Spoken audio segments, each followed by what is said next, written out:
Bismillahirrahmanirrahim. Assalamualaikum warahmatullahi wabarakatuh.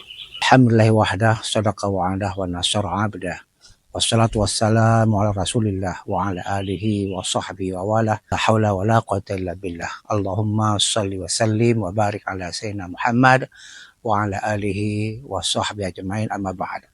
Sahabat berlian yang dirahmati Allah subhanahu wa ta'ala, bersyukur kepada Allah Subhanahu wa taala kita masih dipertemukan oleh Allah pada kesempatan yang sangat mulia ini menjelang kita menghadapi Ramadan, dan insya Allah apa yang kita doakan selama ini yang diajarkan oleh Rasulullah SAW, Allahumma barik Rajab wa Sya'ban wa balighna Ramadan, insya Allah terkabulkan oleh Allah Subhanahu wa taala. Bersalawat kita kepada Rasulullah SAW dengan ucapan Allahumma sholli ala Muhammad wa ala ali Muhammad adalah sebuah kegembiraan dalam jiwa seorang muslim apabila senantiasa terhubung batinnya dengan Rasulullah SAW dan selalu teringat untuk berselawat kepada Rasulullah SAW.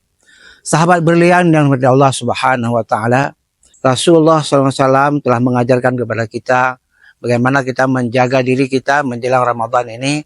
Kita memperbanyak mendekatkan diri kepada Allah Subhanahu wa taala, berdoa kepada Allah Subhanahu wa taala agar kita diberikan kesempatan yang lebih baik oleh Allah untuk dapat melaksanakan perintah Allah berupa puasa Ramadan ini.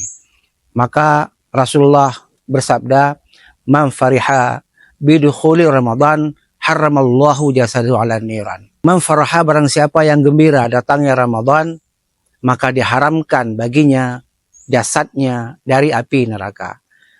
Bukan bermakna bahwa orang yang senang itu adalah orang yang membayangkan bagaimana menu puasanya, lalu akan menjelang Lebaran dan sebagainya. Tapi kesenangan di sini adalah kesenangan untuk mendekatkan diri kepada Allah di bulan yang mulia, di bulan yang penuh berkah, di bulan yang agung ini. Kita di bulan ini, di bulan Ramadan, Allah lipat gandakan pahala kita, pahala segala ibadah kita, dan juga Allah angkat derajat seorang hamba menjadi derajat yang lebih mulia dari sebelum-sebelumnya. Kita tahu bahwa Ramadan itu adalah membakar segala dosa-dosa kita. Yang namanya Ramadan, dari segi arti kamusnya, Ramadan adalah pembakar. Apa yang dibakar? Yang dibakar adalah dosa-dosa kita. Maka seseorang yang ingin mendapatkan kedudukan yang mulia di Allah Subhanahu wa taala, tidak lain yang dia inginkan adalah bagaimana diampuni dosa-dosanya oleh Allah Subhanahu wa taala. Maka Rasulullah bersabda, "Man shoma ramadhana imana wa ihtisaba, ghufira lahu ma taqaddama min dzambi."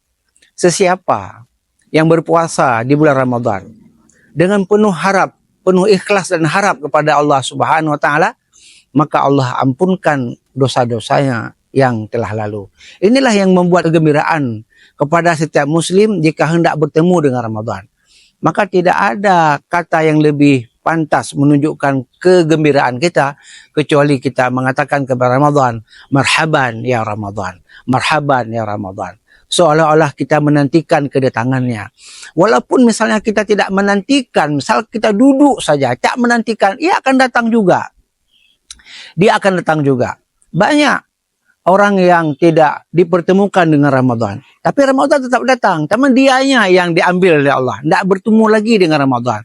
Apakah sehat, tidak sehatnya, atau sakitnya dia, atau meninggalnya dia. Orang tak sehat walaupun bertemu dengan Ramadan, tidak maksimal dia melaksanakan ibadah kepada Allah Subhanahu wa taala.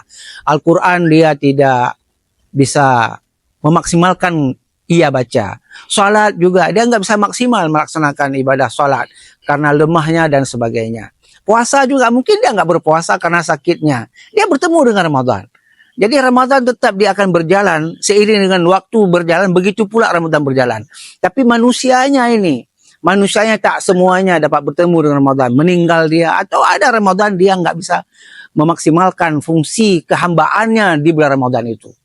Oleh karena itu ketika seseorang bahagia datang Ramadan, yang diharapkan adalah kesehatannya baik, kemudian rohaninya juga, mentalitasnya juga senang, akan dapat merasakan sentuhan-sentuhan Ramadan dalam dia mendekatkan diri kepada Allah Subhanahu wa taala.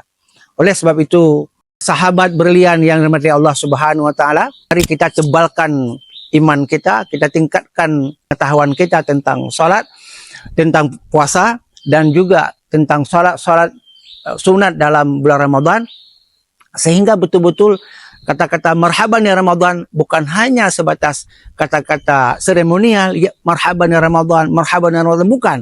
Tapi sebuah kata-kata yang datang dalam jiwa kita bahwa kita betul-betul senang dalam Ramadan ini. Kita dapat sholat tarawih, meningkatkan sholat-sholat sunat, baca Al-Quran. Tentu yang paling pokok adalah bagaimana kita mengubah diri kita untuk berpuasa yang lebih bagus dari puasa-puasa sebelumnya.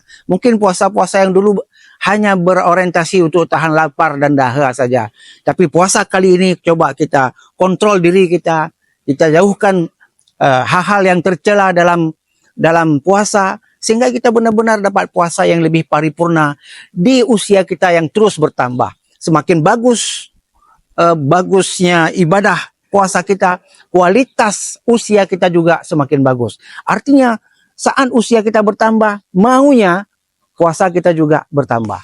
Mulailah dengan marhaban ya Ramadan. Semoga kita semuanya, sahabat berlian, dapat berpuasa dengan sebaik-baiknya, dengan sekhusyuk-khusyuknya dalam salat di waktu malam hari, dan jangan lupa berdoa kepada Allah Subhanahu wa taala agar puasa kita, semua ibadah kita diterima dalam Ramadan ini.